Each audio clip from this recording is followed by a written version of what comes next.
Assalamualaikum warahmatullahi wabarakatuh. Nama saya Bahrul Rizky Kurniawan. Saya dari jurusan Fisika, Fakultas MIPA.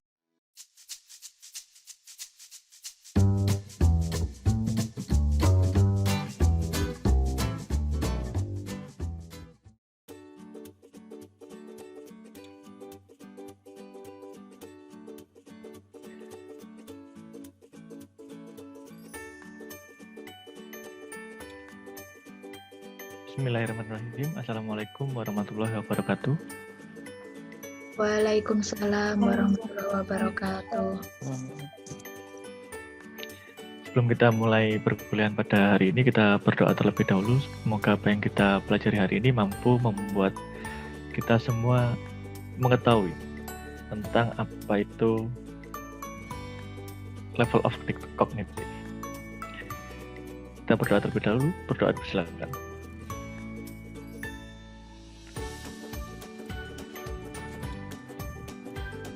Bisa diakhiri. Sebelum kita bahas materi pada perkuliahan pada hari ini, saya ingin ajukan pertanyaan kepada Anda semua ya yang telah hadir di sini. Silakan dituliskan di kolom chat. Ini pertanyaannya agak berat ini. Jadi semoga Anda semua sudah sarapan sehingga sudah bisa menjawab pertanyaan ini. Pertanyaannya adalah, apa tujuan Anda melanjutkan studi ke jenjang S1? Silakan dituliskan tujuan Anda melanjutkan studi ke jenjang S1. Saya tahu Anda sudah menyelesaikan studi mulai SD, SMP, SMA. Kenapa Anda lanjut ke kuliah, ke S1? 1 menit ya. Singkat saja, jujur, apa adanya, tidak boleh dibuat-buat.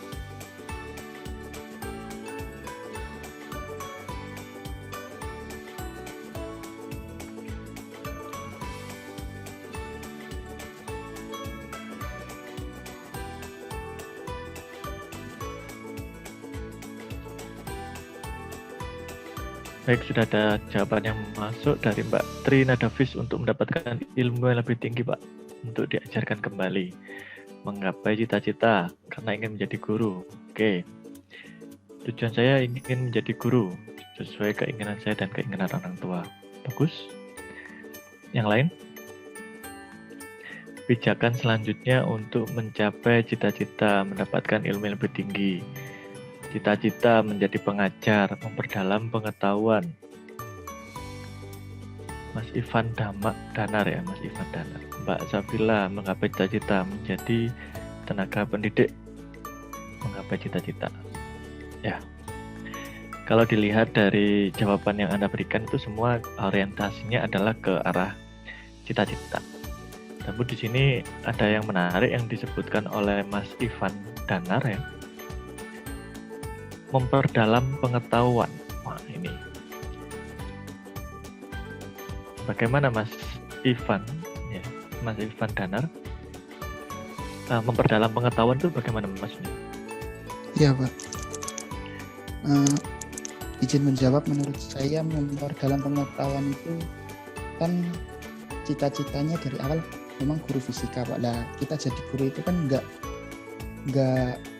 semudah jadi guru. Kita harus punya ilmunya, bagaimana cara mengajar yang baik, cara memberi penilaian. Itu semua insya Allah akan saya dapatkan di perkuliahan S1 ini. Oke Mas, kalau yang tadi disebutkan Mas Ivan itu sebenarnya memperdalam atau memperluas?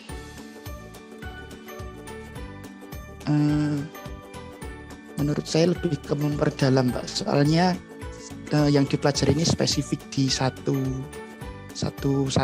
disiplin ilmu, yaitu fisika gitu.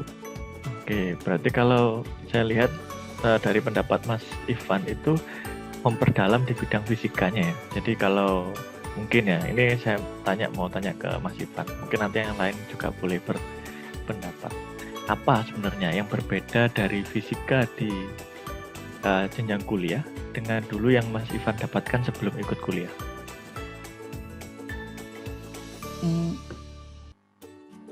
sebelum kuliah tentu beda ya Pak ya. Di sini saya mulai saya mulai dapat ilmu fisika, apa itu fisika yang sebenarnya gitu. Soalnya jujur saya SMA itu kurang suka sama fisika Pak. Saya masuk fisika juga biar saya nggak terlalu benci sama fisika gitu Pak. Wah, ini menarik nih ya. Ini pengakuan dari seorang siswa yang dulunya tidak suka dengan fisika. Nah, ini yang ketawa-ketawa ini biasanya merasa senasib ini. Dulu nggak suka fisika, masuk fisika, entah itu kesasar atau karena ingin menjadi lebih baik di bidang fisika. Ya, semoga Anda dimudahkan dalam hal apa yang menjadi tujuan Anda. Gitu ya. Baik, kalau kita bahas sebenarnya ya, saya tahu Anda semua tidak langsung masuk gitu ya, tidak langsung masuk ke bangku kuliah. Tapi harus dari SD dulu, SMP dulu, hingga ke SMA, kemudian baru bisa ke jenjang S1. Sebenarnya kalau kita telusuri sejak awal SD mungkin ya, sampai sekarang, apa sebenarnya yang berbeda dari masing-masing jenjang pendidikan itu? Silakan, mungkin ada yang mau sharing. Wah, gak ada bedanya Pak, sama aja. Coba mungkin dilihat Mbak Maimunah ketika dulu SD dengan sekarang kuliah itu bedanya apa ya? Bagaimana Mbak Maimunah? Baik Pak, saya akan menjawab.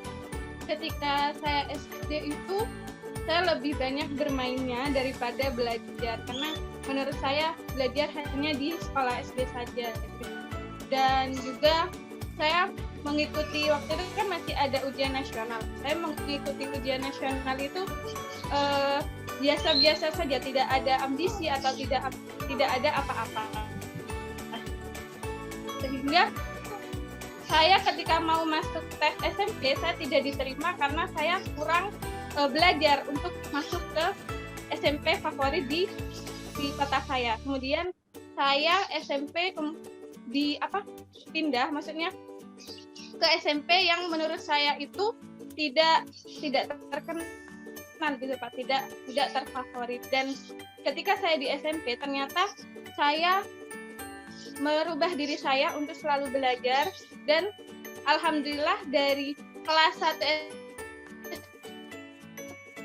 SMP, kelas 3 SMP berbagai macam lomba. Kemudian saya masuk SMA favorit juga.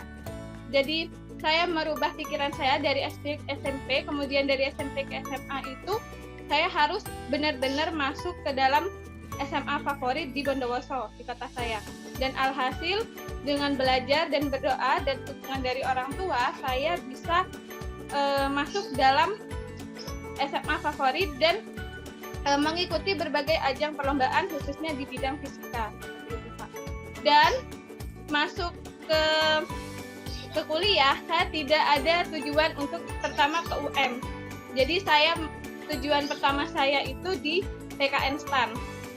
Saya sudah belajar dari kelas 12 sampai saya masuk UM pun saya belajar untuk tes di PKN STAN. Tapi Allah berkehendak lain, saya tidak diterima, tidak lolos di PKN STAN dan masuk di UM. Jadi waktu kuliah ini, awal semester itu saya masih merasa berat karena saya belum bisa move on dari PKN STAN. Dan mulai dari semester 2 sampai semester 3 kemarin, saya mencoba untuk memperdalam ilmu fisika dan mengambil hikmah mengapa saya tidak bisa lolos dari PKN STAN. Ya, terima kasih Mbak Maimunah. Suatu kisah yang menarik ya, bagaimana dari SD ternyata Mbak Maimunah itu mulai berpikir lagi, wah ini kalau saya tidak belajar ini nanti gimana itu ya. Akhirnya ada proses yang namanya perubahan pola pikir mungkin ya yang dialami Mbak Maimunah, sehingga ada timbul kesadaran untuk belajar. Sehingga Mbak Maimunah bisa berada pada kondisi seperti saat ini. Ada lagi yang mau sharing? menambahkan, Pak. Silakan Mas Cahyo. Jadi menurut saya perbedaannya antara matematika waktu masih di sama udah masuk ke jenjang kuliah adalah materinya kalau masih SD itu lebih sederhana, Pak. Jadi kayak penjumlahan, pengurangan, dan perkalian yang sederhana. Tapi kalau udah masuk kuliah itu lebih tidak sederhana, jadi materinya lebih banyak dan lebih sulit. Baik, terima kasih Mas Cahyo. Jadi Mas Cahyo ini melihat dari segi materi. Pak, kalau SD itu materinya sederhana. Penjumlahan, pengurangan, perkalian, gampang Pak itu Pak.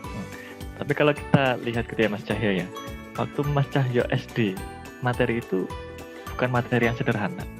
Bener nggak? Mas Cahyo itu baru melihat materi itu sederhana ketika Mas Cahyo SMP, SMA, atau bahkan sekarang, oh materi SD itu ternyata sederhana. Bener nggak Mas? Benar, Pak. Ya, pada waktu SD pasti, wah ini kok sulit banget ini penjumlahan suku 3 aja kesulitan gitu ya. Nah, sebenarnya mengapa Mas Cahyo itu kok bisa melihat materi SD itu sederhana ketika di jenjang yang lebih tinggi?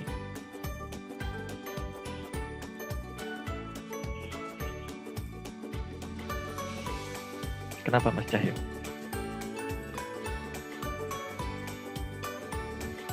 Itu Pak, pola berpikirnya yang berkembang kali.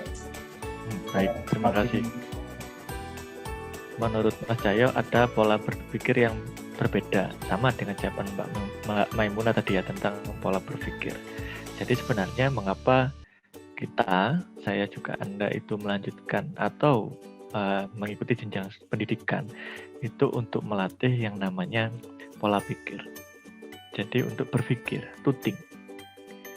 Ya, itulah yang harus kita sadari dari seorang guru, bahwa apa yang murid kita itu tujuan ke sekolah itu untuk berpikir. Jadi ketika Anda mau menyajikan ceramah gitu ya, Anda akan berpikir ratusan kali, wah kenapa kok saya ceramah? Itu kan berarti tidak mengajak mereka untuk berpikir. Tapi ya tidak semua ceramah itu buruk ya. Ada beberapa materi memang yang cocok untuk ceramah, tapi untuk melatihkan siswa berpikir ya, kita harus ingat. Kemudian bagaimana seorang guru itu tahu kalau siswanya itu berpikir? How do I know that you are thinking? Bagaimana saya tahu Mbak Nuriska ini, oh ini sedang mikir, ini kelihatan itu ada kerut gitu ya, mikir. Bagaimana saya tahu, oh Mbak Mega ini sedang berpikir. Bagaimana seorang guru itu tahu bahwa siswanya itu sedang berpikir?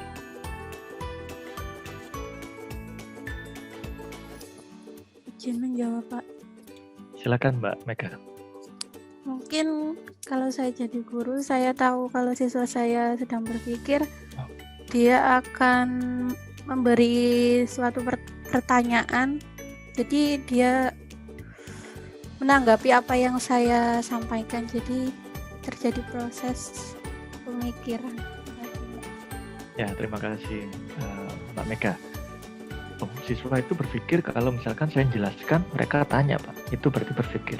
Nah itu yang tampak gitu ya, bagus ya. Jadi itu merupakan salah satu bentuk bahwa siswa itu berpikir. Tapi juga kita perlu tahu bahwa dari SD, SMP, SMA, kuliah, walaupun itu sama-sama berpikir, tadi Mas Cahyo sudah bahas, berpikirnya sudah kompleks Pak, atau istilahnya adalah level berpikirnya sudah lebih tinggi. Saya yakin Anda sudah level berpikirnya lebih tinggi daripada level berpikir Anda ketika SD. Tadi Mbak Maimunah, saya SD masih main-main Mbak. Sekarang kalau ditanyakan, kenapa mau masuk kuliah? Menggapai cita-cita, mau membanggakan orang tua. Itu kan berarti sudah mulai ada perubahan pola pikir. Berpikir ke depan, merencanakan. mengevaluasi kemarin yang salah apa. Itu artinya sudah ada tahapan perubahan pola pikir. Jadi juga sebagai seorang guru, selain mengetahui bagaimana siswa itu bisa berpikir atau sudah berpikir atau belum, guru itu juga harus tahu bagaimana level of thinking dari siswanya. How do I know your level of thinking? Bagaimana saya tahu level berpikir Anda itu sejauh apa?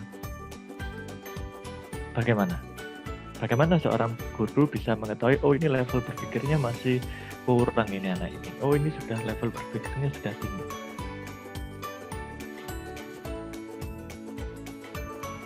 Izinkan saya untuk menjawab, Pak. Silakan Mbak Deborah. Ya, jadi saya gitu sih. Mungkin dari SMA itu pernah sering lihat guru saya ketika guru saya menjelaskan sesuatu misalnya tentang fisika. Nah, itu guru saya itu sering bertanya kepada murid-muridnya mengenai fisika itu sendiri gimana, dan setiap soal yang diberikan guru saya itu kayak melatih buat kita itu bagaimana untuk bisa berpikir sejauh itu gitu loh, untuk melatih kita untuk lebih berpikir lebih dalam lagi gitu. Kadang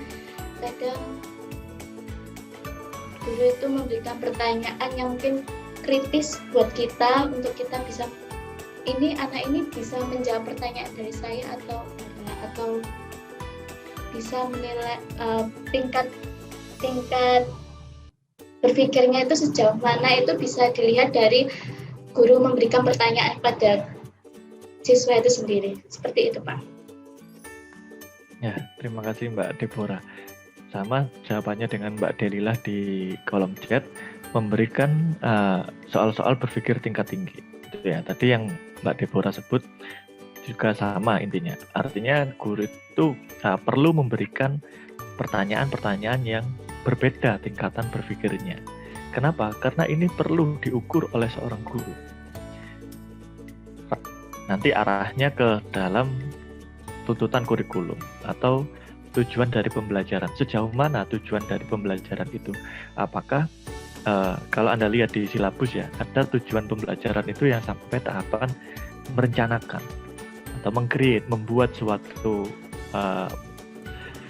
aplikasi dari pengetahuan. Nah, itu menunjukkan level berpikir.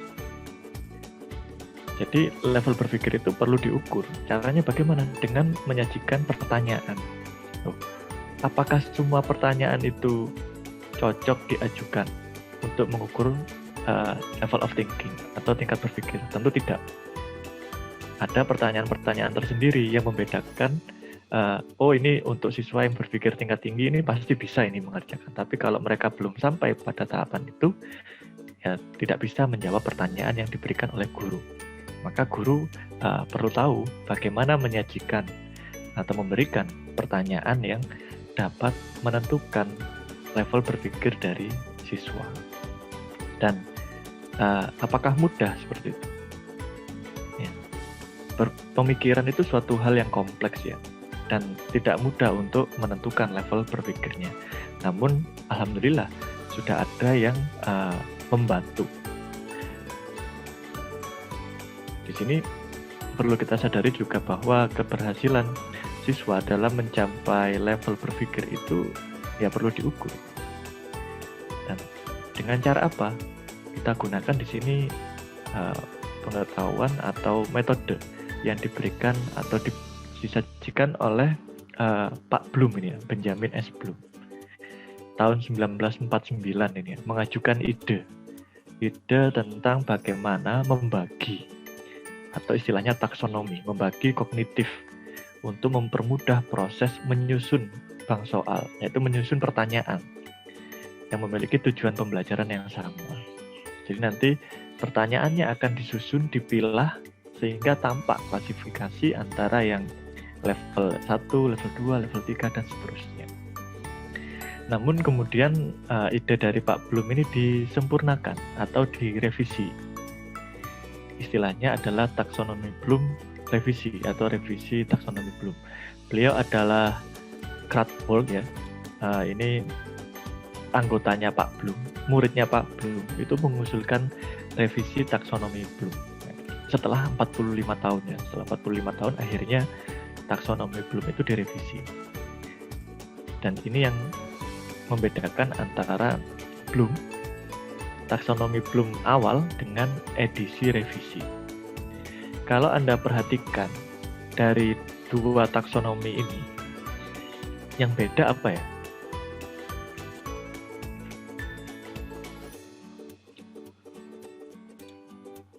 Nah, ini saya melatih kemampuan untuk observasi. Yang berbeda apa ya?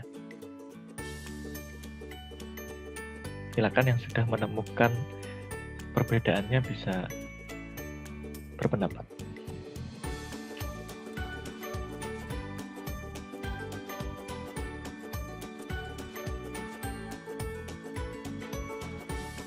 Izin menjawab, Bapak.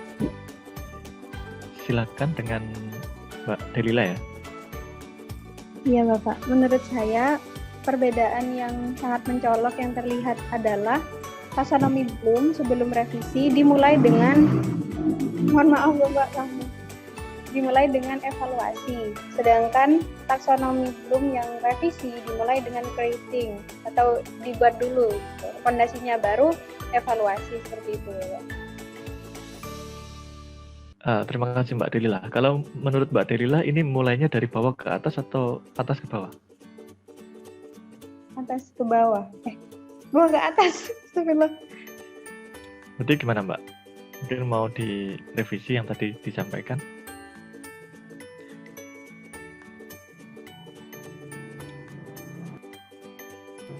Berarti perbedaannya dari taksonomi Bloom diawali dengan ilmu pengetahuan yang taksonomi Bloom, sedangkan yang revisi dimulai dengan remembering atau mengingat. Berarti yang dipoinkan dalam taksonomi yang revisi adalah perlu mengingat pengetahuan tersebut, bukan hanya mendapatkan pengetahuan.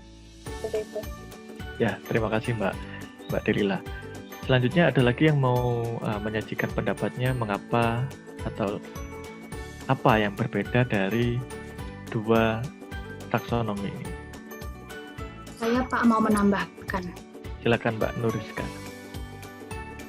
Kalau di sini yang saya lihat di yang revisi itu diakhiri dengan creating. Jadi tidak hanya pengetahuan saja yang didapat, tetapi juga menghasilkan sesuatu, seperti itu Pak.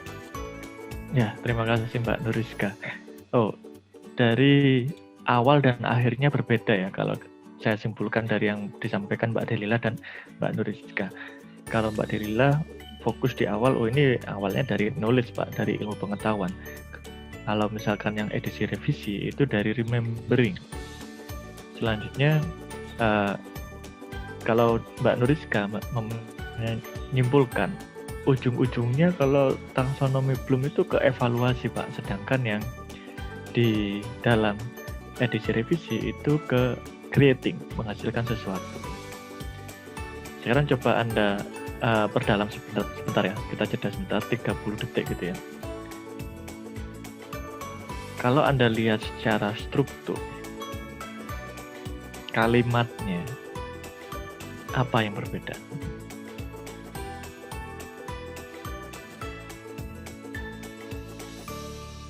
Saya Pak, silakan.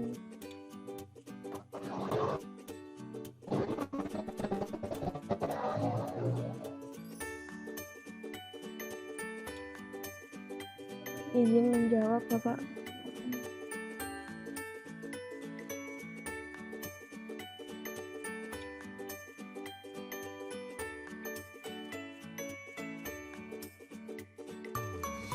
Silakan, ada yang sudah berhasil mengobservasi? Saya Pak, boleh saya menjawab? Boleh Pak. Kalau misalkan di Bloom's taksonomi yang lama menggunakan kata benda, sedangkan di Bloom's revisi ini menggunakan kata kerja. Ya, terima kasih Mbak Frida. Ini sudah mampu menganalisis dalam hal penggunaan bahasa Inggrisnya ya. Oh Pak, kalau yang belum taksonomi itu kata benda Pak, itu masih non ya, non. Kalau yang revisi itu sudah kata kerja atau verb. Ya. Jadi memang ada perubahan dari segi bahasa atau penggunaan istilah. Kalau yang di dalam taksonomi Bloom yang biasa di awal dulu adalah menggunakan kata benda. Jadi menganggap pola berpikir itu adalah suatu benda, objek. Kemudian di edisi revisi, Pak Kratwell ini berpikiran bahwa level of cognitive itu berpikir itu adalah melakukannya, doing something, atau kata kerja, verb. Sehingga menggunakan yang namanya kata kerja. Namun di sini maksud dari revisi Bloom menggunakan kata kerja itu karena pada edisi revisi ini taksonomi Bloom itu lebih berfokus pada aplikasi. Bagaimana level of cognitive itu digunakan. Jadi nanti di dalam bukunya itu banyak panduan tentang penyusunan kurikulum. Ya karena activity ya, kata kerja. Kemudian membahas juga tentang instruksi pengajaran dan assessment. Jadi ini kita bahas dari segi assessment, kata kerja. Dan tadi juga sudah disampaikan, ujungnya beda. Yang satu evaluasi, yang satu create. Tapi kalau Anda telusuri lagi komponen di bawahnya, ini sebenarnya tidak hilang evaluasi ini, namun pindah ke bawah ya. Baru create. Sebenarnya sintesis yang dimaksud di awal ini juga hampir menyerupai create. Kemudian kalau yang tadi dibahas tentang knowledge, ilmu pengetahuan, itu tidak diganti ya. Karena ini knowledge kok ini remembering kan suatu hal yang berbeda. Di sini di edisi revisi itu tidak dihilangkan sebenarnya. Jadi knowledge ini tidak dihilangkan, tapi dilepas. Dilepas menjadi suatu dimensi yang berbeda. Ilmu pengetahuan. Kalau taksonomi Bloom edisi revisi itu adalah kata kerja, mengerjakan sesuatu, mengingat. Yang diingat apa? Ilmu pengetahuan. Jadi ilmu pengetahuan itu menjadi objek. Menjadi objek yang diolah oleh pikiran, oleh kognitif. Maka di edisi revisi ini Pak Kratwell itu menyajikan dimensi ilmu pengetahuan, memilahnya menjadi 4 bagian. Yang pertama ada faktual, yang kedua konseptual, kemudian yang ketiga ada prosedural dan metakognisi. Kemudian sisanya dirubah menjadi kata kerja. Remembering atau yang biasa disebut dengan C1, understanding C2, applying C3, analyzing C4, evaluating C5, dan creating ini adalah C6. Inilah yang akan kita perdalam gitu ya di pagi hari ini. Sebelum kita lanjut, ada yang mau ditanyakan?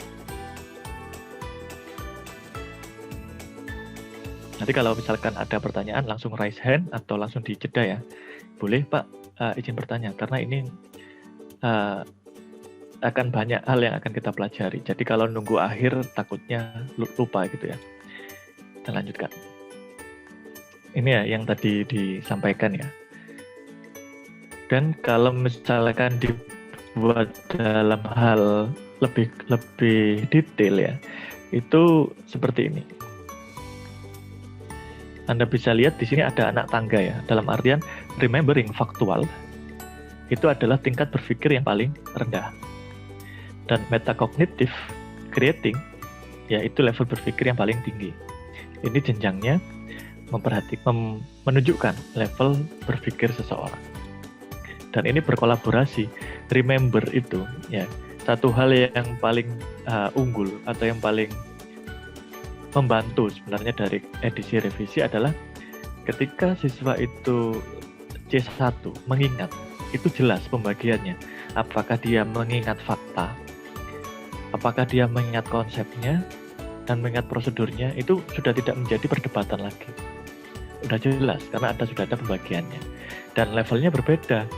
Ketika anak itu mengingat fakta, mengingat konsep, mengingat prosedur, nah, itu sudah sangat terklasifikasikan oleh edisi revisi. Kalau Anda perhatikan juga pada bagian ini ya, learning objective atau tujuan dari pembelajaran itu kata kerja dan objeknya. Jadi siswa mampu memahami, understand, memahami konsep dari gerak jatuh bebas. Itu tujuan dari pembelajaran. Bahwa siswa mampu menerapkan, apply, prosedur, mengukur titik berat misalnya. Nah itu nanti yang akan menjadi tujuan pembelajaran. Sehingga dari tujuan pembelajaran itu, pertanyaannya seperti apa? Nah, Anda bisa tahu dari Taxonomy Bloom edisi revisi. Sekarang kita lanjutkan tentang knowledge dimension. Jadi ada knowledge dimension, ini sebagai objeknya ya. Kalau yang ini kognitif prosesnya, ini sebagai kata kerjanya atau verb. Dimensi ilmu pengetahuan yang pertama adalah faktual. Fakta, gitu ya, fakta. Fakta itu merupakan suatu unsur dasar dari bidang ilmu. Karena kalau kita telusuri lebih lanjut, lebih dalam gitu ya, fisika itu ya fenomena nyata, fakta yang ada di alam. Apa yang terjadi, apa yang diobservasi, apa yang diamati, apa yang dilihat, yang didengar, yang dirasakan, itulah fakta.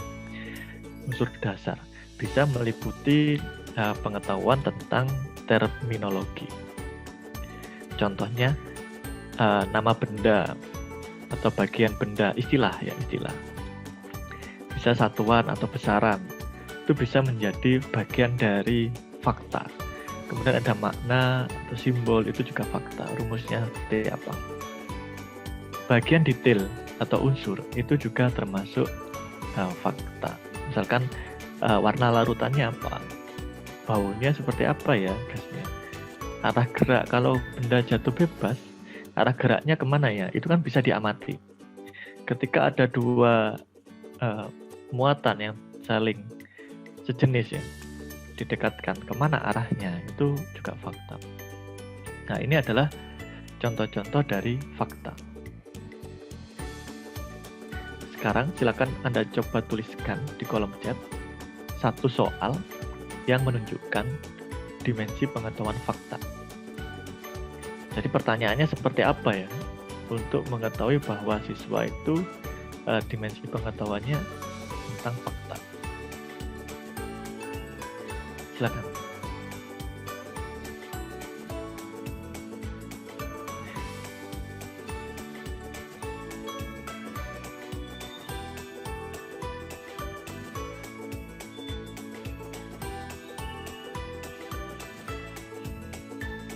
Silakan 1 menit.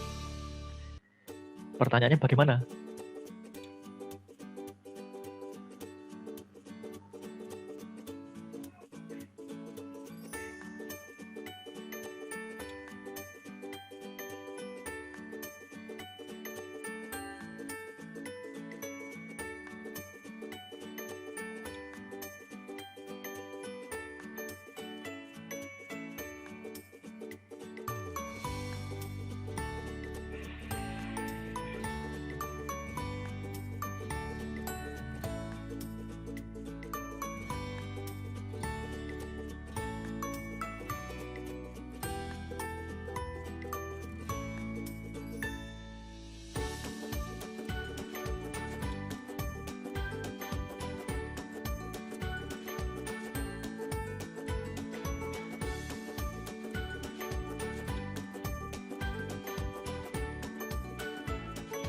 Oke, ada jawaban dari Mbak Mega. Andi bergerak 5 meter ke selatan, lalu berjalan ke timur sejauh 7 meter.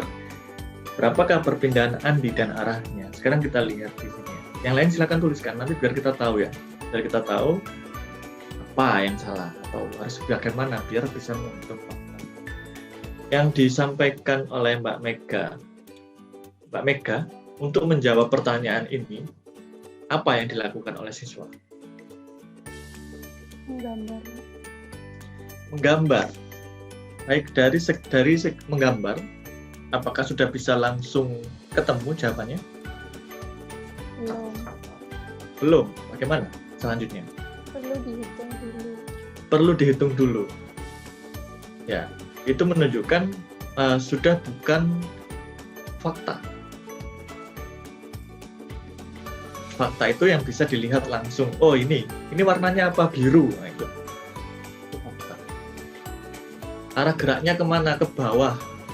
Nah, itu sudah bisa terlihat kan? Kan bisa lihat. Lihatnya ke bawah. Fakta apa yang diamati. Gitu ya. Seperti itu ya Mbak Mega ya. Silakan kalau mau direvisi boleh, nanti kita lihat. Karena nanti pada saat Anda meresum, ya ditambahkan buat satu contoh masing-masing ya. Nah, dari faktual, prosedural, ya nanti kita akan bahas. Dibuat satu contoh silakan. Nanti kita akan diskusi lebih lanjut. Selanjutnya yang dari Mbak Nuriska, apa satuan internasional dari suhu? Boleh.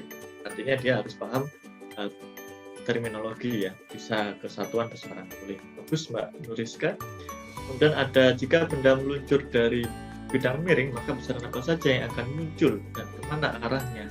Mbak Dewi Fajar Larasati. Untuk menjawab pertanyaan dari Mbak Dewi, apa yang dilakukan oleh siswa? Menggambar dulu Pak, terus mengamati. Menggambar, kemudian mengamati. Yang diamati apa Mbak Dewi?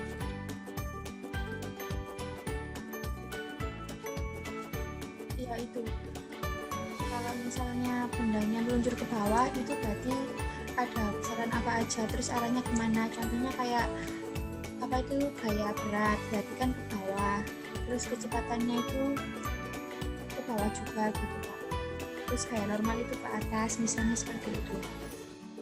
Ya, artinya di sini dari pertanyaan Mbak Dewi, siswa perlu mengolah informasi.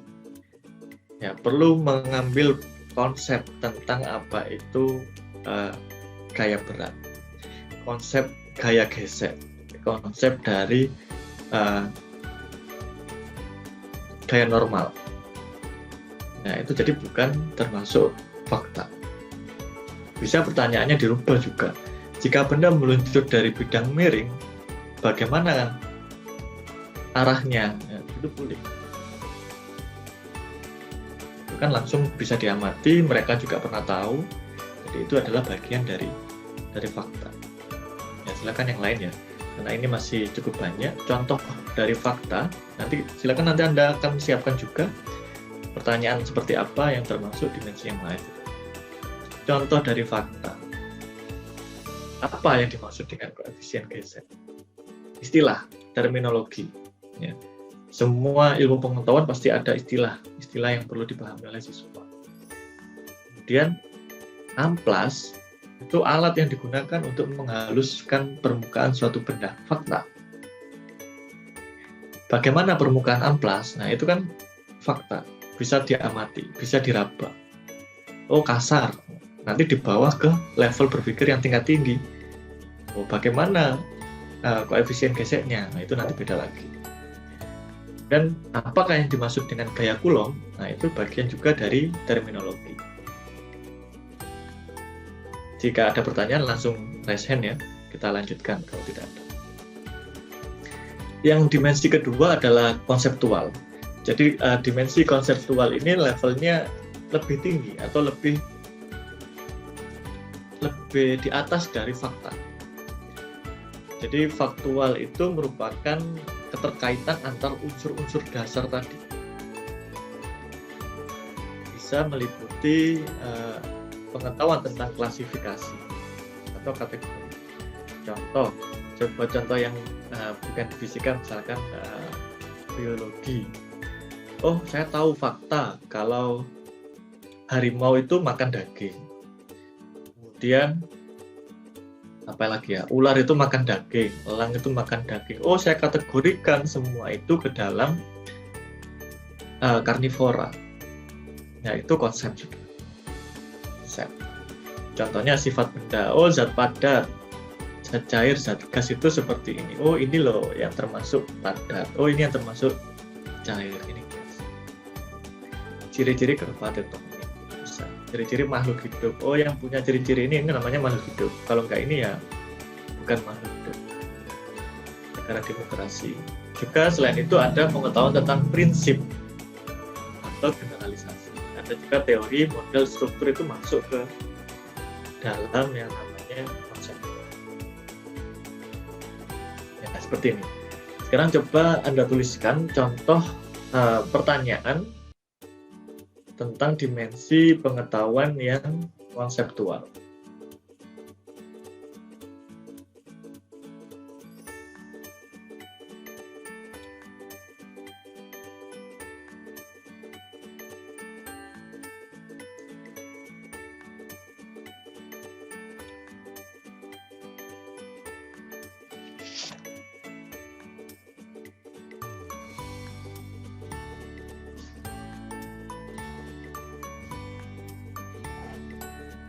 Silakan dicoba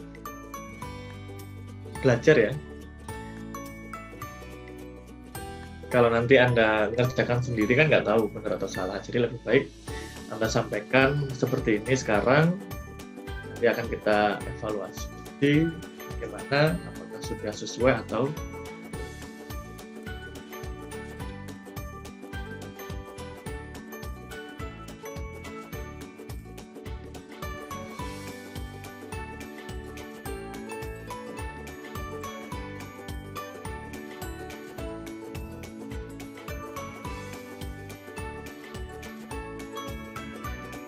bagaimana ciri-ciri larutan yang bersifat asam.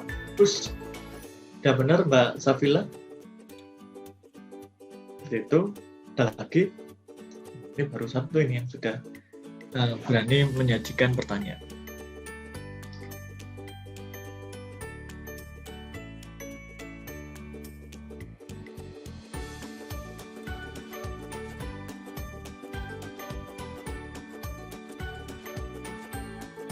Sudah, tidak ada yang mau mencoba?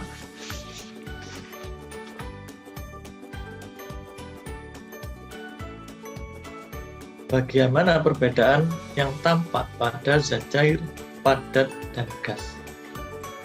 Nah, ini malah ke faktual tadi, Mbak Frida ya. Tampak, itu yang bisa diobservasi, yang bisa dilihat itu fakta. Kalau misalkan bisa dilihat dari konsepnya, misalkan bagaimana partikel zat padat, seperti itu bisa. Oh, tetap keadaannya tidak berubah. Bagaimana partikel zat cair? Oh, menyesuaikan wadahnya, itu sudah masuk ke ranah konsep. Bagus dari Mbak Frida. Mbak Trina Davis, mengapa es batu dapat mencair? Ini yang diinginkan nanti jawabannya seperti apa, Mbak Trina Davis?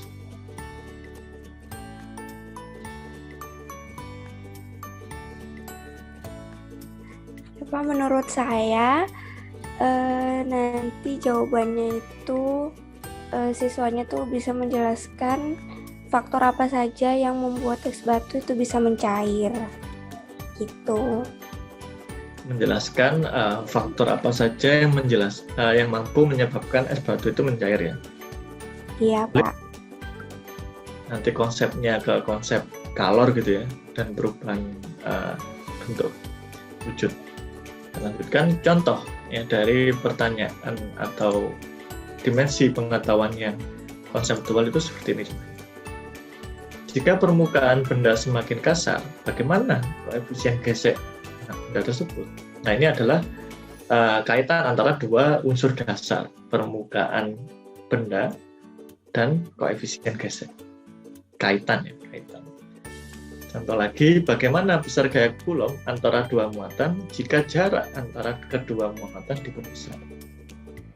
Konsep kaitan antara dua besaran muatan dan jarak. Bagaimana besar gaya Coulomb? Ya, ini bersama ya, jika salah satu muatan diperbesar.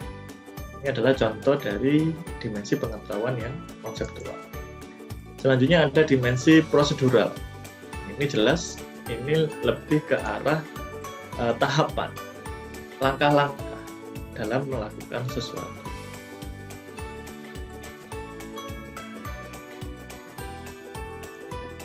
Di setiap bidang ilmu ini ada bagaimana caranya atau bagaimana langkahnya. Yang pertama bisa mencakup keterampilan khusus ya, atau pengetahuan tentang algoritmik. Cara mengukur suhu bagaimana, dan teknik kembang biak tanaman vegetatif seperti apa, ini juga masuk prosedural. Budidaya ikan tawar bagaimana caranya. Nah, ini dimensi pengetahuannya seperti ini. Selain tahu tahapannya, kemudian tekniknya, siswa itu tahu kapan prosedur itu digunakan. Jadi bisa kapan Anda menggunakan metode statistik A, misalnya. Kapan Anda menggunakan teknik sampling yang sesuai dengan penelitian Anda. Itu artinya Anda sudah mengetahui dimensi pengetahuan prosedural. Kalau yang di fisika seperti apa ya? Ya coba dibuat. Silakan dibuat di kolom chat. 1 menit saja.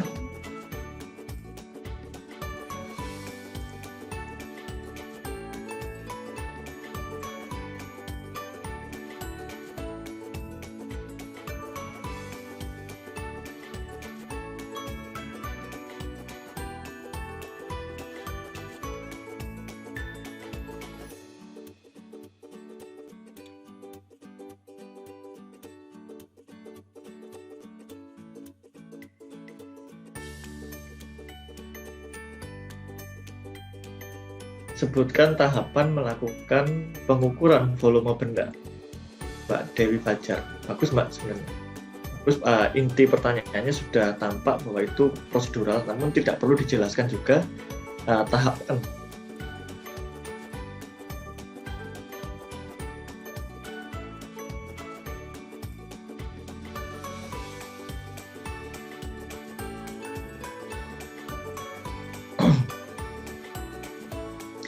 Jadi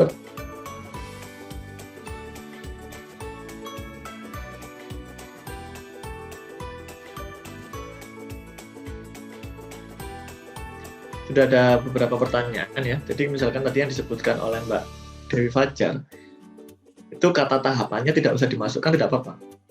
Misalkan hitunglah volume benda berikut.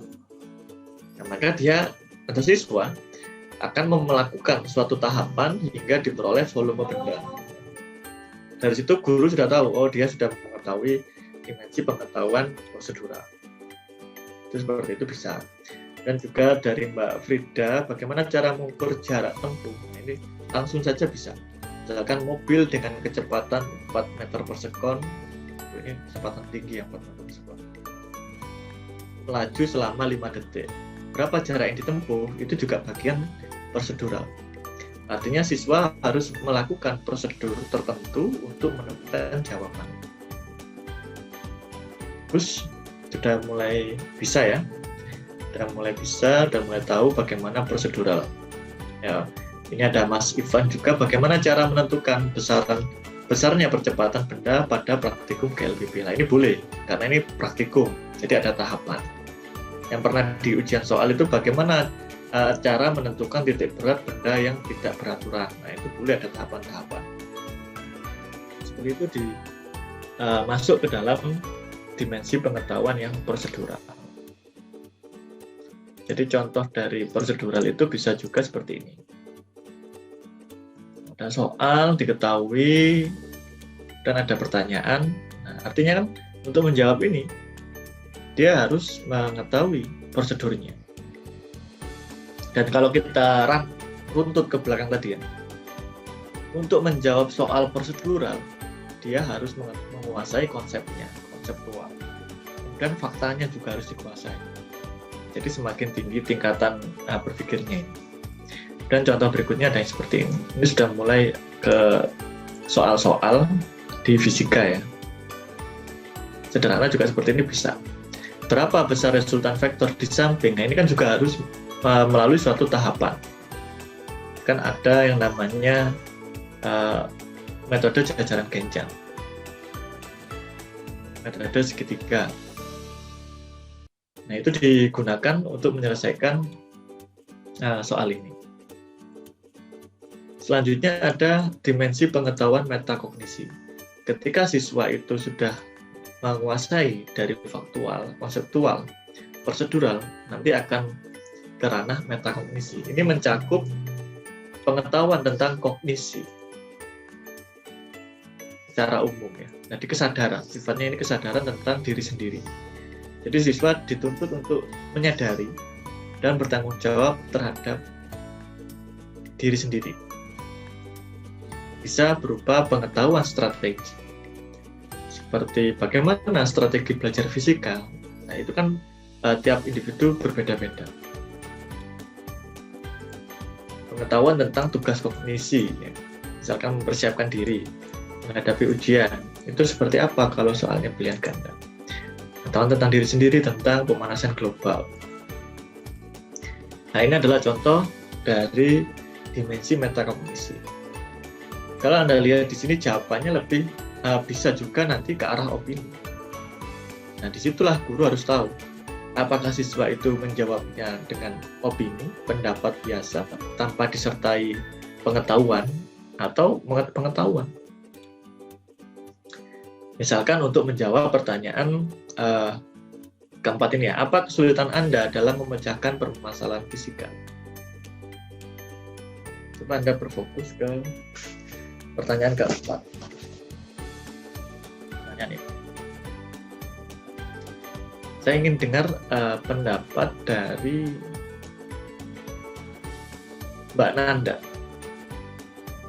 Apa kesulitan Mbak Nanda dalam memecahkan permasalahan fisika?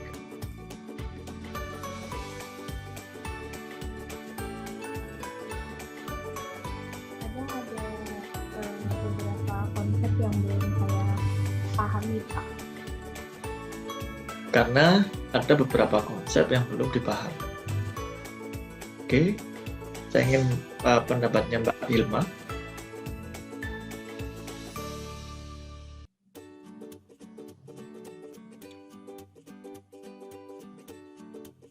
Adanya rasa malas ketika kayak belajar sesuatu yang tidak dimengerti. Adanya rasa malas dan konsep yang tidak dimengerti. Nah, ini jawabannya masih belum ke arah metakognisi semua. Semua lebih ke opini. Disertai dengan fakta, mungkin ada fakta di situ. Tapi kalau kita lihat, misalkan tadi metakognisi ini harus ke prosedur dulu, dan konsep, dan fakta. Nah, ini perlu dibahas. Kalau jawabannya metakognisi bisa seperti ini. Lalui dulu prosedurnya. Oh, pemecahan masalah fisika itu yang pertama harus tahu dulu, Pak, bagaimana kejadiannya. Bisa mengilustrasikan fenomena yang menjadi masalah. Ketika sudah mengetahui fenomena itu, maka siswa harus bisa mengaitkan dengan konsep. Konsep apa yang terlibat di dalam permasalahan fisika. Nah, itu adalah prosedur untuk memecahkan masalah. Itu jawaban prosedurnya sudah. Kemudian ke ranah konsep. Untuk menyelesaikan permasalahan fisika, siswa perlu, Pak, mengetahui bagaimana keterkaitan antar konsep fisika yang terlibat di dalam permasalahan itu. Berarti paham sudah. Paham tentang cara menyelesaikan masalah. Konsep penyelesaian masalah itu seperti apa.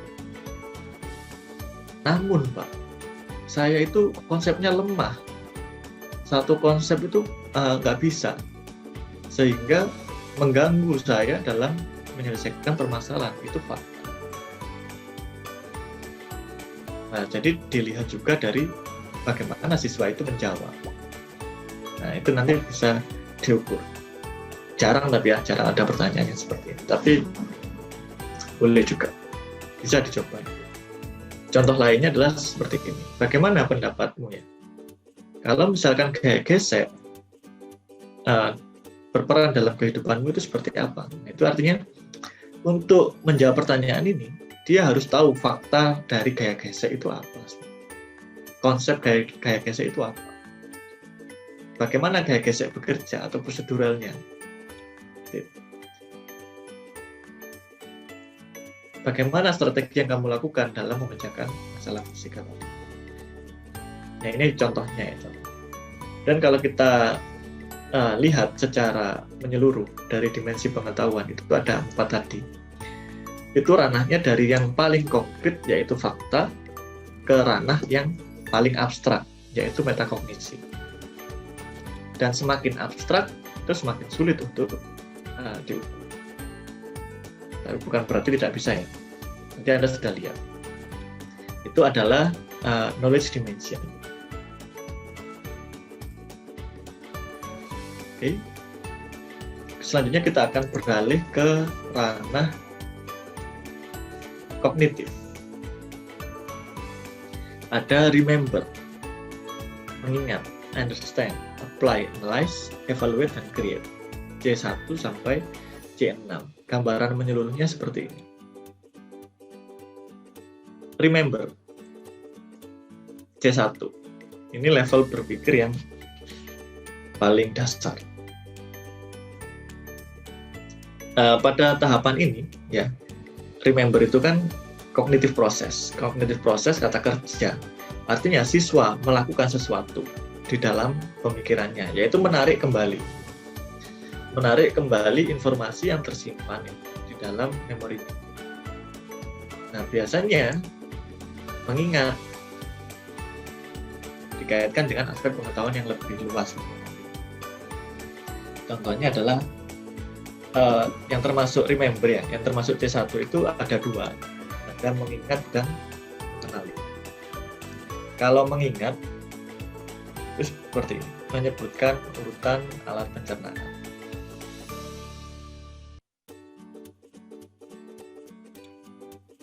Dan ini bisa kalau kita kaji secara lebih ke dalam subkognitif, itu nanti perbedaannya akan sangat tipis. Jadi Anda perlu tahu.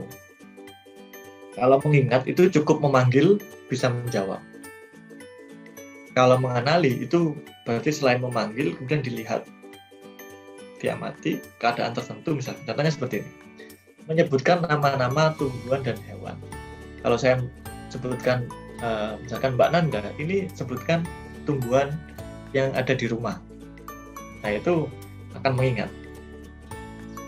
Kalau misalkan pertanyaannya saya rubah, Mbak Nanda, ini hewan apa ya? Sambil menunjukkan gambar suatu hewan.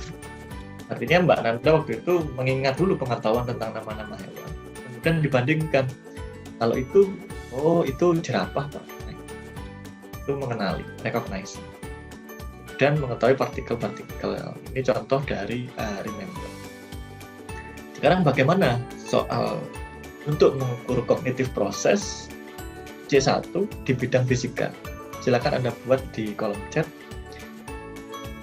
soal fisika untuk mengukur bahwa anak itu sudah berada pada level C1.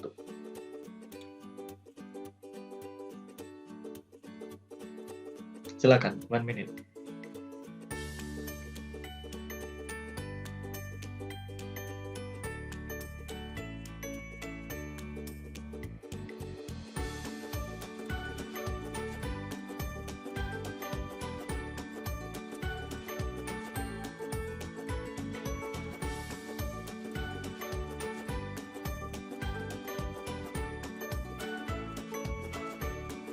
Baik, ini dari Mbak Mega. Apa saja bentuk-bentuk perubahan benda? Boleh, mengingat. Yang diingat ini berupa konsep. Ya, Mbak Dewi, Mbak Mega. Apa gaya yang bekerja pada gerak jatuh bebas? Mbak Nur Rizka. Untuk menjawab pertanyaan dari Mbak Nur Rizka, apa yang dilakukan oleh siswa?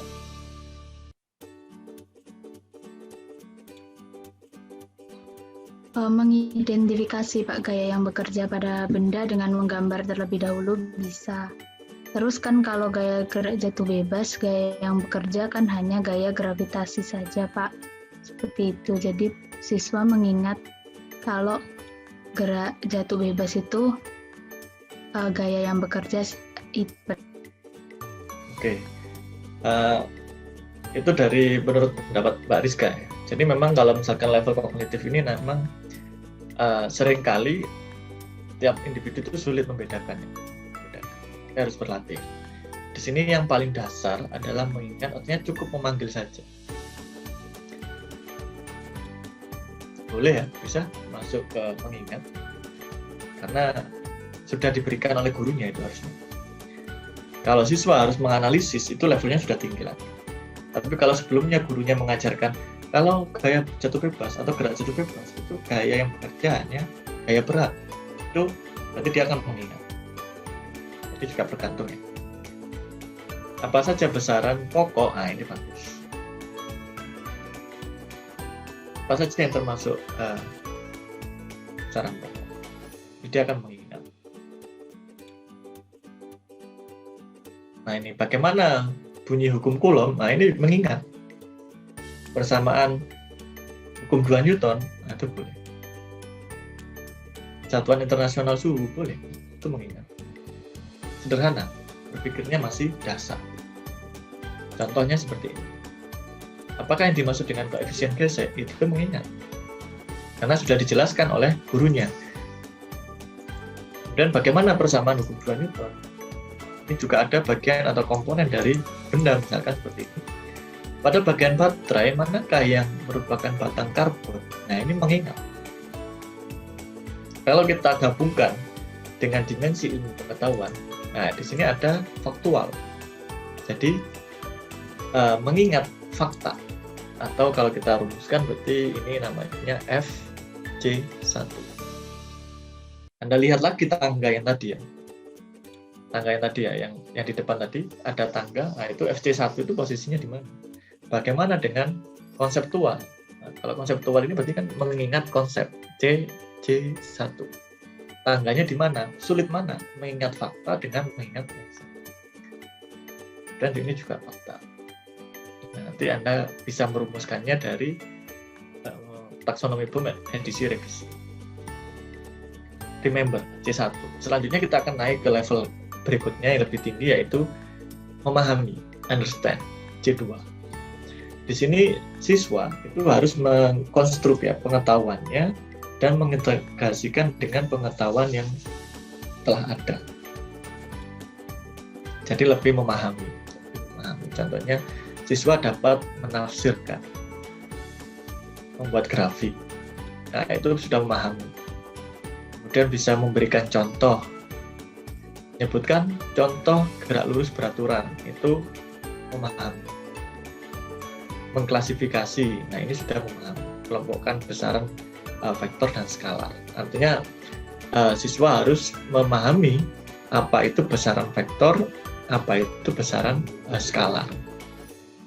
Meringkas ya sama. Ini activity-nya ya, ini activity yang bisa dilakukan. Menarik inferring atau memprediksi. Misalkan kalau datanya sekian, nanti kalau misalkan saya tambah tegangannya, nah, bagaimana kuat arusnya, itu memprediksi. Membandingkan, kita menjelaskan. Ada 7 yang termasuk memahami, understand, C2. Ini akan nampak lebih sulit daripada C1. Lebih tinggi tingkat berpikirnya daripada C1. Coba Anda tuliskan bagaimana ya pertanyaan C2.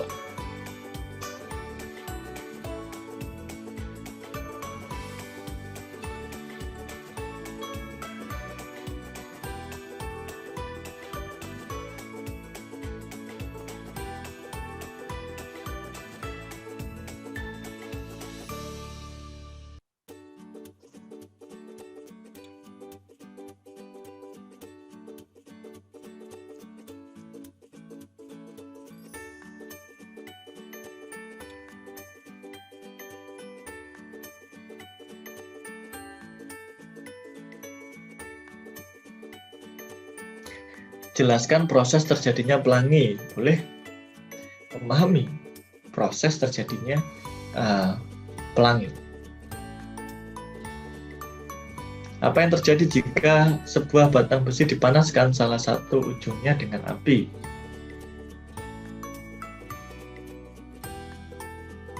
Oh ini memahami ya Mas Ivan ya, konsep perpindahan kalor. Oh yang satunya akan panas karena bendanya atau kalornya mengalami perpindahan yaitu konduksi. Bagaimana perbandingan kuat arus awal dan akhir jika tegangannya ditambah menjadi 2 kali lipat? Boleh? Terus, nah ini sudah mulai tampak soal-soal yang memahami. Ya, jadi sudah benar ya apa yang disampaikan. Lebih jelasnya kita lihat contohnya. Bagaimana proses terjadinya angin darat dan angin laut? Nah, ini harus paham dulu bagaimana konsep terjadinya angin darat dan angin laut. Bagaimana prosedurnya. Kemudian bagaimana besar gaya tolak menolak jika muatan salah satunya diperbesar. Nah, ini juga bisa memahami. Apakah gaya Coulomb termasuk besaran vektor? Nah, ini harus paham dulu siswa. Gaya Coulomb itu apa? Besaran vektor itu apa? Cocok nggak mereka? Jadi kalau kita lihat dari 3 pertanyaan ini dimensinya pengetahuan yang sifatnya prosedural atau PC2. Prosedural C2. Mengingat, memahami prosedur. Kalau yang ini konseptual.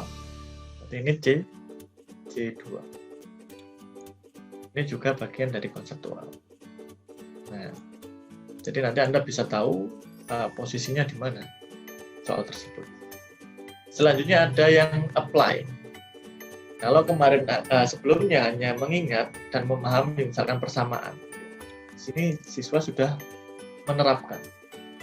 Baik itu menerapkan prosedur dan pengetahuannya ke dalam untuk menyelesaikan permasalahan. Itu menerapkan. Bisa dengan menjalankan, bisa dengan mengimplementasikan. Kalau menjalankan, itu gurunya sudah pernah ngajari gitu ya. Kalau mengukur gaya berat itu, atau mengukur percepatan benda, itu seperti ini. Kalau menghitung gaya Coulomb, itu seperti ini langkahnya. Nah, itu menjalankan. Hanya menjalankan apa yang sudah diajarkan. Kalau mengimplementasikan, itu artinya permasalahannya sudah begitu. Kalau kemarin gurunya mengajarkan gaya Coulomb untuk 2 muatan, nah bagaimana siswa meng-apply atau mengimplementasikan ketika muatannya 3? Nah, itu tahapannya sudah sub-levelnya berbeda, yaitu mengimplementasikan. Contohnya seperti ini. Kalau ada 2 muatan listrik, jarak A dan B dirubah, berapa gaya tolak menolak A dan B sekarang? Nah, itu bisa apply menggunakan persamaan gaya Coulomb, tinggal dipakai data. Contohnya lagi, ini juga sama. Ini. Sekarang kalau yang di sini, kalau Anda perhatikan dimensi pengetahuannya apa ya? Yang ini.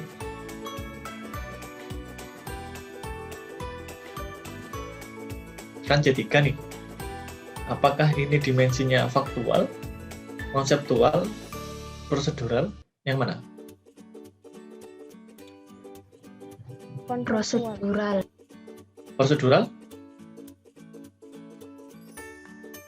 Apakah benar prosedural? Ada yang lain?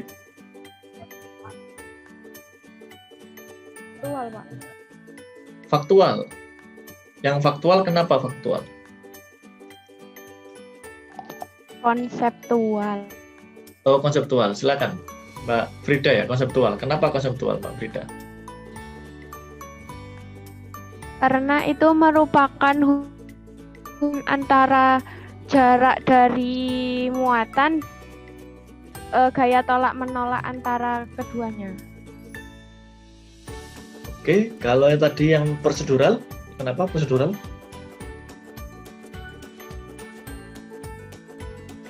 Mbak Nuriska? Karena di situ kita harus mengidentifikasi terlebih dahulu, Pak. Lalu Identifikasi apa?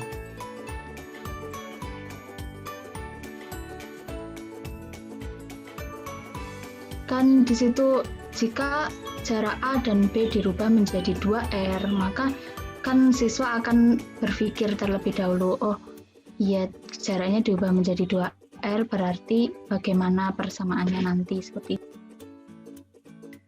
Ya, terima kasih Mbak Nuriska. Sebenarnya yang pertama ini adalah konseptual.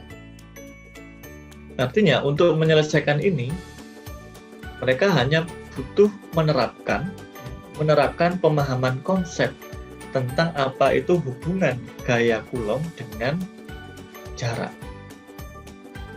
Oh, sebanding, oh berbanding terbalik kuadrat. Tinggal dimasukkan, selesai. Ini juga konseptual antara gaya tolak menolak dengan besar salah satu muatan. Jadi men-apply atau menerapkan pemahaman konsep. Kalau yang ini adalah prosedural.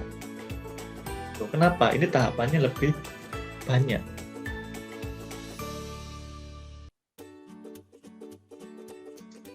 Kalau kasarnya biasanya prosedural itu lebih ke hitungan.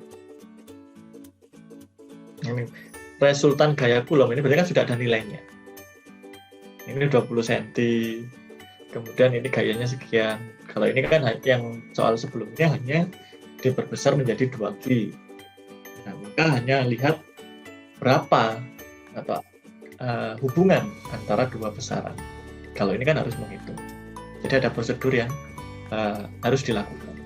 Tapi ketiganya ini termasuk C3, apply. Oke, nanti kalau ada pertanyaan langsung raise hand. Kita akan naik ke level yang lebih sulit.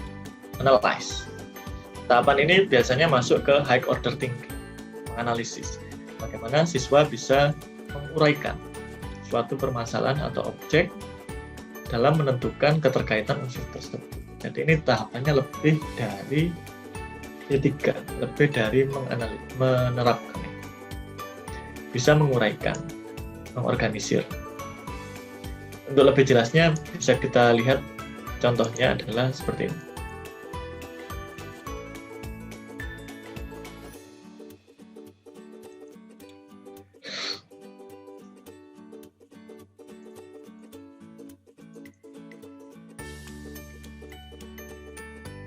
Ini menganalisis.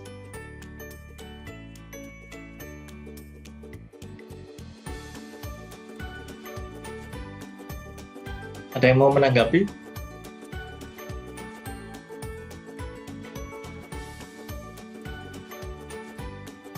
Untuk menyelesaikan soal misalkan yang pertama ini, untuk menentukan kemana arah resultan gaya. Nah ini sebenarnya hanya untuk menentukan arah. Tapi siswa harus bisa menganalisis dulu. Oh, di muatan A. Saya analisis dulu ini arah gayanya dulu. A dan B tolak menolak. Oh, arahnya ke sana. Oh, B dan D dan A tolak menolak. Arahnya ke sana. Ditambah lagi ternyata ada A dan C. Oh, arahnya ke sana. Penjumlahan bukan hanya 2 vektor, tapi 3 vektor. Jadi tidak hanya mengapply, menerapkan pemahamannya tentang arah vektor ya ini arah vektor ada. Kemudian penjumlahan vektor 3 bahkan. Maka sudah dianalisis lagi. Bagaimana cara menjumlahkan? Ini ke arah yang namanya C4, namun ranahnya adalah ranah konsep. Sederhana, konsep. Tapi ya lumayan. Kalau yang ini, prosedural. Nah ini selain menentukan arahnya, resultannya juga harus menghitung berapa besarnya. Ada besar muatan QA, QB, QC, AB diketahui ya karena ini persegi, AB tahu, BC tahu, tapi kan belum tahu AC berapa. Wah, itu harus dianalisis lagi pakai Pythagoras bahkan. Nanti kalau mengerjakan terasa. Mengevaluasi,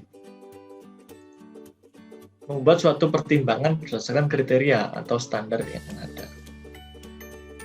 Bisa dengan memeriksa, bisa dengan mengkritisi. Jadi kalau dibuat soal, misalkan ada suatu rangkaian listrik, kemudian pakai Bolham.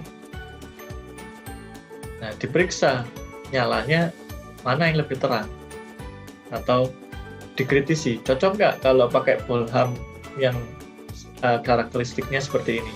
Oh, nggak cocok, meledos itu nanti Bolhamnya, itu bisa. Itu mengevaluasi. Artinya siswa tahu konsepnya, bisa menganalisis keadaan dan membandingkan dengan keadaan yang mau diamati. Itu mengevaluasi.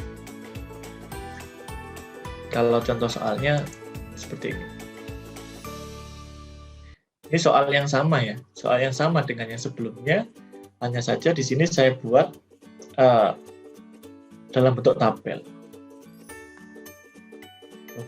Soalnya evaluasi, ini soalnya create ya.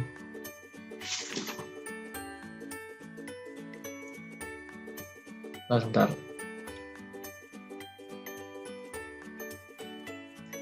Nah, ini soalnya evaluasi terhapus ini.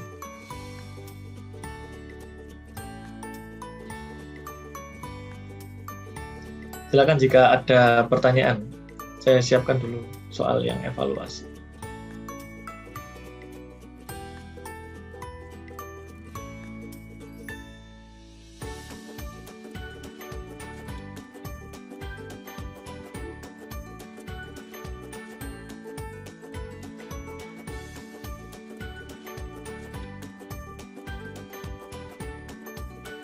Mohon izin Pak untuk saya bertanya. Silakan kalau ada yang mau bertanya. Mbak Deborah. Iya Pak, saya izin bertanya, kalau dulu itu kan guru saya itu pernah memberikan kisi-kisi soal kepada muridnya. Nah, bagi kita sebagai generasi penerus guru, calon guru yang baik, itu apakah diperbolehkan untuk memberikan kisi-kisi yang seperti itu, Pak? Baik, pertanyaan yang bagus ya. Baik atau tidak Pak, memberikan kisi-kisi soal kepada siswa. Yang saya mau cari tahu lebih dalam, kisi-kisi soalnya itu berupa, misalkan kayak nanti hukum 2 Newton, hukum 1, atau berupa soal. Kadang kisi-kisinya itu bisa berupa kayak menjelaskan mengenai proses terjadinya pelangi, seperti itu. Jadi belum berupa soalnya, tapi kayak berupa reng-rengannya apa ya? Deskripsi ya, rancangannya, deskripsi. iya, deskripsinya. Deskripsi. Nanti misalkan soal nomor pertama ada 2 muatan, kemudian berapakah gaya tolaknya, seperti itu ya. Oke. Nah, iya, Pak. Tapi saya jawab di akhir gitu ya, di akhir sesi nanti. Terima kasih Mbak Deborah. Kita lanjutkan sebentar. Iya, Pak. Contohnya sudah ada.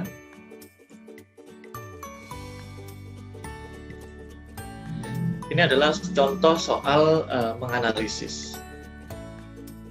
Ada 3 proton ya, A, B, C. Kemudian segitiga sama kaki. Untuk segitiga sama kaki, ini 3, ini 3. Jika proton itu terpisah, ya, AB ini 60 cm, bagaimana proton C? Nah, maka ini mengevaluasi.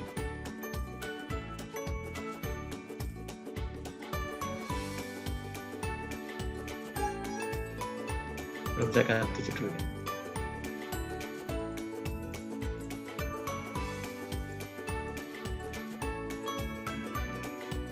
Nah, ini contoh soal mengevaluasi. Dianalisis dulu.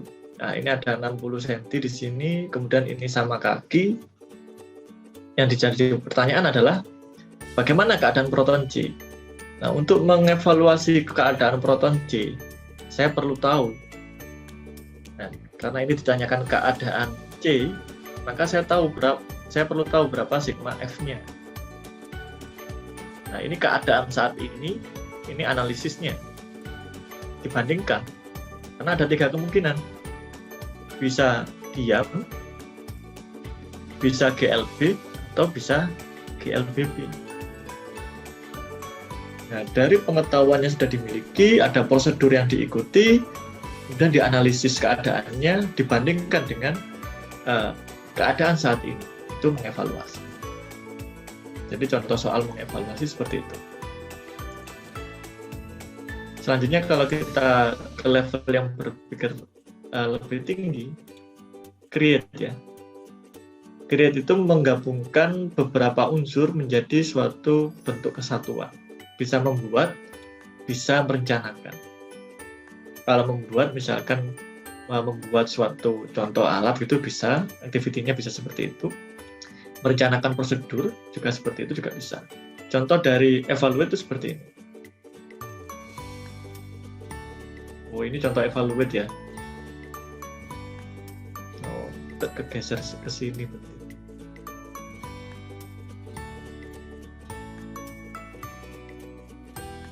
Ya, ada yang merubah susunannya ini. Nah, ini contoh create.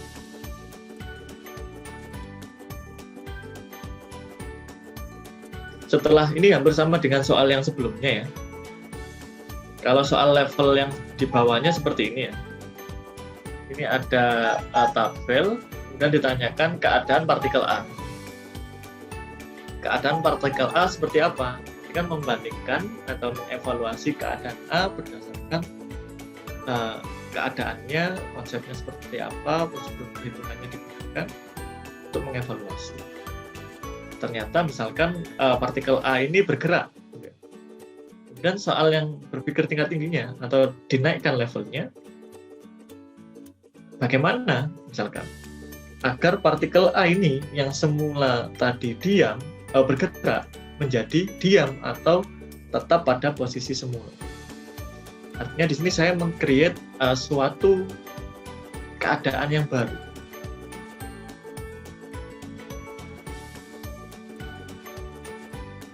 Berdasarkan pemahaman terhadap konsep.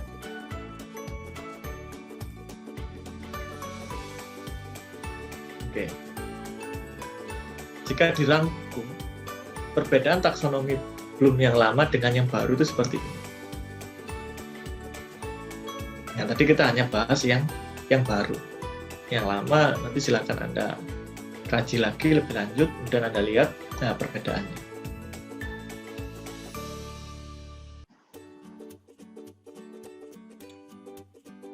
Ya. Itulah materi tentang taksonomi Bloom. Selanjutnya tadi ada pertanyaan menarik dari Mbak Deborah terkait kisi-kisi. Yang perlu diperhatikan juga untuk level berpikir tingkat tinggi, selain yang tadi menggunakan level C1 sampai C6, ada beberapa hal nantinya ya. Nanti akan ada kelompok ya yang membahas tentang pemecahan masalah, berpikir kritis dan seterusnya. Nah, itu nanti Anda akan tahu karakteristiknya. Misalkan untuk kemampuan pemecahan masalah. Untuk kemampuan pemecahan masalah, siswa ya, atau mahasiswa dikatakan mampu memecahkan suatu masalah ketika mereka dihadapkan pada suatu permasalahan yang baru. Maka dari itu, dulu waktu Anda UN, itu pernah ada pernyataan bahwa UN-nya nggak pernah diajarkan. Kok udah keluar? Nah, itu memang melatihkan kemampuan berpikir tingkat tinggi atau kemampuan pemecahan masalah. Contohnya misalkan di sini Mas Ivan ini menghadapi suatu masalah. Misal kehabisan uang bulanan gitu ya. Pada saat awal kehabisan uang bulanan di kosan, bingung gitu Mas. Waduh, uang bulananku habis, bingung. mulai berpikir tingkat tinggi, mencari solusi menghadapi permasalahan. Tetapi ketika permasalahan itu sudah sering dialami oleh Mas Ivan, udah sering itu kehabisan uang jajan, udah sering. Nah, berpikirnya sudah tidak tinggi lagi. Sedangkan Mas Ivan kemudian kena lagi masalah gitu. Waduh, uang jajan saya habis. Oh, santai. Saya pinjam Mas Musliah, itu berarti sudah pernah mengatasi permasalahan yang sama. Oh, tenang aja, ada Mbak Nuriska, tak pinjam uangnya dulu. Nah, itu sudah pernah, karena sudah pernah. Sama gitu ya, sama dengan soal fisika. Kalau masalahnya itu baru, fresh, nah, itu kemampuan pemecahan masalahnya akan benar-benar terukur. Artinya dia menggunakan pemahaman yang sudah ada untuk menyelesaikan permasalahan yang baru. Tetapi kalau masalahnya sudah sering diberikan, soalnya itu saja, itu sudah tidak bisa lagi dikatakan pemecahan masalah atau berpikir tingkat tinggi. Karena untuk menyelesaikan masalah itu, dia tidak menggunakan high order thinking-nya, tapi cukup dengan mengingat apa yang kemarin diberikan oleh guru. Misalkan Bu Dewi sudah mengajarkan tentang bagaimana gaya Coulomb pada 4 muatan. Nah, itu kalau sudah diajarkan, ketika misalkan Mbak Nelly mengerjakan, wah cukup mengingat, oh kemarin Bu Dewi seperti ini, seperti ini. Akhirnya sudah tidak berpikir tingkat tinggi. Kalau Anda lihat contoh tadi yang misalkan meng-create, pernahkah Anda melihat soal seperti itu? Nah, soal yang baru, itu soal yang baru. Oke, seperti itu mungkin gambarannya Mbak Deborah. Jadi untuk kisi-kisi ya, untuk kisi-kisi. Kalau saya pribadi pernah mengalami seperti ini Mbak Deborah. Saya pernah ketika UAS, saya buatkan kisi-kisi berserta soalnya. Nah, itu saking baiknya ini. Yang baik. Soalnya saya buat. Akhirnya ketika ujian UAS, ada yang ke saya, loh Pak, kok saya dapat nilai jelek? Jawaban saya loh sama seperti waktu membahas kisi-kisi. Itu bukti kalau dia tidak berpikir lagi ketika UAS, tapi mengingat apa yang kemarin, padahal soalnya UAS dengan kisi-kisi itu beda. Bedanya misalkan cuma di satuan gitu, atau beda di kalimat. Seolah-olah sama namun berbeda. Itu bahayanya seperti itu. Jadi mungkin maksudnya guru memberikan kisi-kisi itu bisa memberikan persiapan. Jadi mungkin yang perlu dipertimbangkan misalkan Mbak Deborah ya, sebagai guru ingin mengukur kemampuan berpikir tingkat tinggi. Ya, yang berpikir tingkat tinggi ini tidak perlu diberikan kisi-kisinya. Jadi ketika dihadapi mungkin cukup kisi-kisi yang kasar. Kalau soal-soal yang mengingat boleh tuh kisi-kisinya detail. Jadi nanti dia ingat langkah prosedur. Nah, tergantung nanti level soal yang mau diberikan. Jadi seperti itu Mbak Deborah. Menurut saya disesuaikan dengan tujuan assessment yang diberikan. Ya. Baik, Pak, terima kasih. Pertanyaan yang bagus ya Mbak Deborah. Ada lagi yang mau ditanyakan? Saya ingin bertanya, Pak. Silakan Mbak Nelly. Saya ingin bertanya, soal yang baik itu porsi C1 sampai C6-nya itu bagaimana? Terus itu mana yang harus kayak lebih besar atau persentasenya itu bagaimana pembagiannya? Oke, terima kasih Mbak Nelly. Kalau kita flashback ke yang minggu lalu ya, bukan minggu lalu, kemarin ya. Untuk tahapan penilaian itu harus mengacu pada kurikulum. Kurikulum nanti akan diarahkan ke tujuan pembelajaran. Dan assessment dirancang untuk mengukur ketercapaian dari tujuan pembelajaran. Nah, jadi dilihat dulu tujuannya. Misalkan tujuannya ternyata setelah dianalisis, misalkan seperti ini.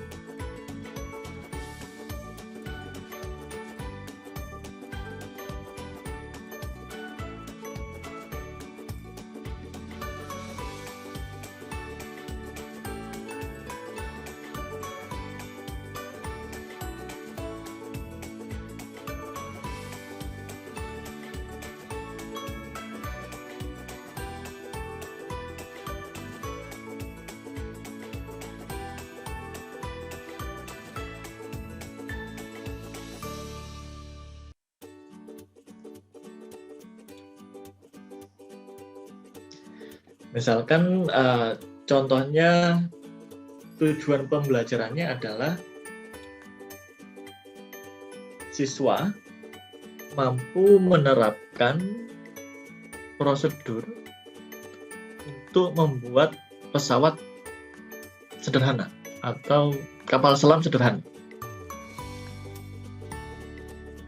Oke, jadi nanti arahnya bisa kalau membuat itu kan berarti kalau prosedurnya sudah ada itu bukan create ya, itu ke apply.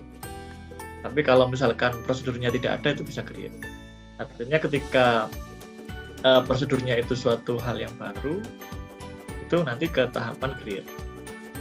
Misalkan itu ada pada tahapan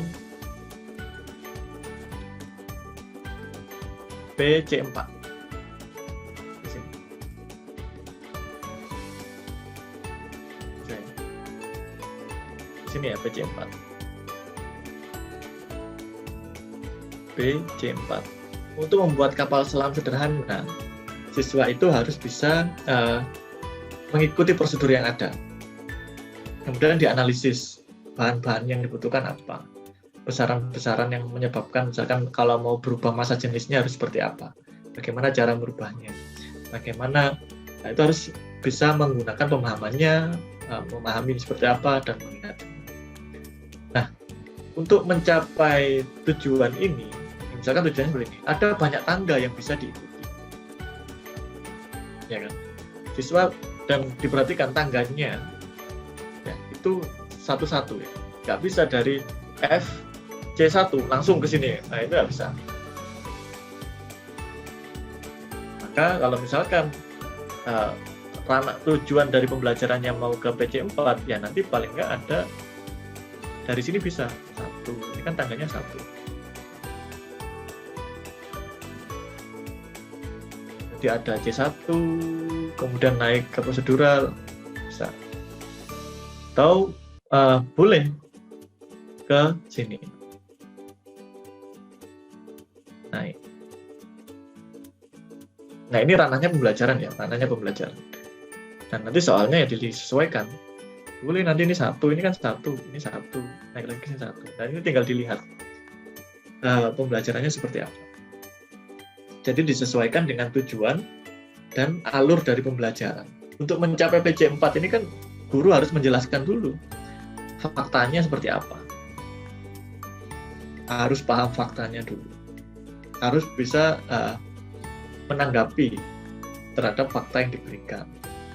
Tentang misalkan kalau kapal selamnya seperti ini. Dan harus bisa memahami konsep ini, terhadap konsep. Konsep tentang gaya angkat, hukum Archimedes, bagaimana prosedur untuk membuat kapal selam, gitu ya, memahami prosedur. Ya seperti itu. Jadi nanti faktor yang dipertimbangkan itu tujuan pembelajarannya apa dulu,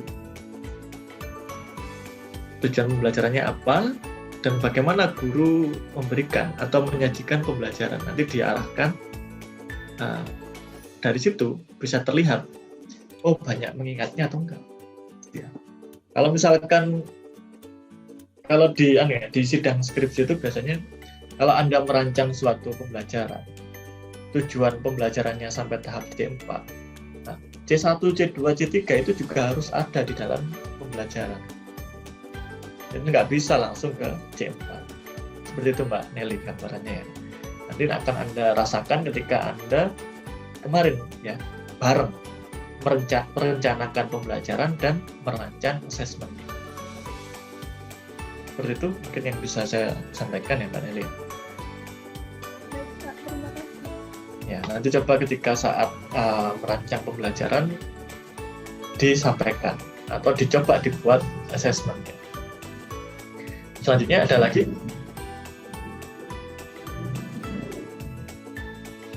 Untuk melatih pemahaman Anda tentang level of cognitive ya. Dan knowledge dimension, dimensi ilmu pengetahuan, nanti di dalam resume silakan Anda buat masing-masing satu contoh ya. Kalau faktual seperti ini, prosedural seperti ini, konseptual seperti ini. Kalau yang metakognisi tidak usah dibuat. Kita sampai ke prosedural saja.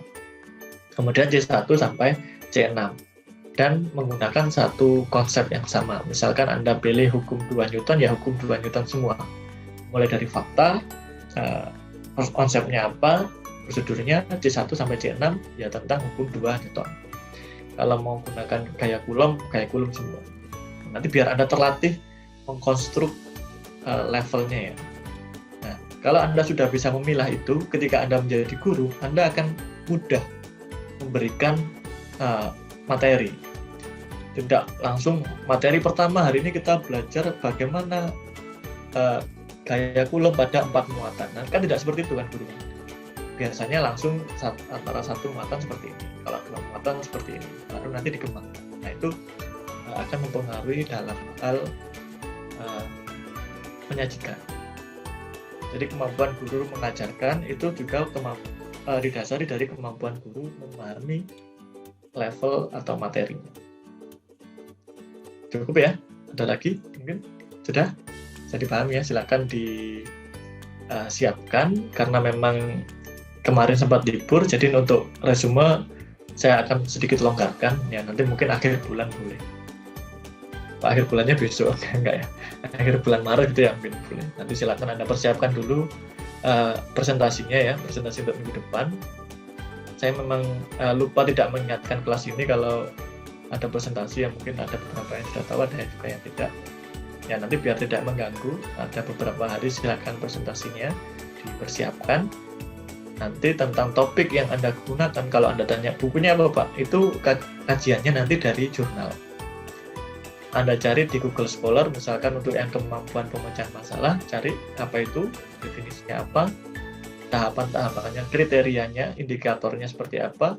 Nah, nanti semakin lengkap penyajian Anda itu semakin baik. Dikaji dari literatur yang ada, atau artikel-artikel yang sudah ada. Saya akhiri untuk pembelajaran pada hari ini, semoga bisa bermanfaat, memberikan Anda pengetahuan tentang apa itu level berpikir. Semoga bermanfaat. Wassalamualaikum warahmatullahi wabarakatuh. Waalaikumsalam warahmatullahi wabarakatuh. Terima kasih Pak. Terima kasih Pak.